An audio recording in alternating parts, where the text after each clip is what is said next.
Merci à tous de votre présence. Merci à ceux qui auront la patience de nous revoir sur l'écran d'ici quelques heures ou jours, puisque la conférence est filmée et enregistrée.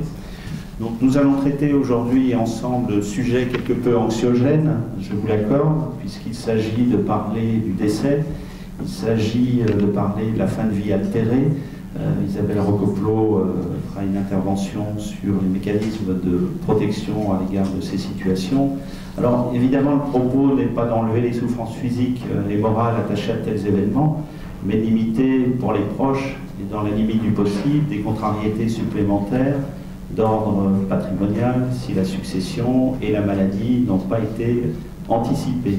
Alors pour anticiper la transmission d'un patrimoine, différents éléments doivent être pris en compte, au premier rang desquels les règles du droit civil des successions. Ces règles vont déterminer qui sont les héritiers et les parts des actifs revenant à chacun d'eux. Ce droit de la transmission connaît une actualité brûlante et significative pour les praticiens que sont les notaires, puisque depuis le 17 août est entré en vigueur un règlement successoral européen, point qui sera évoqué plus avant dans nos propos, mais qui vient aménager, pour pas dire bouleverser, notre pratique professionnelle.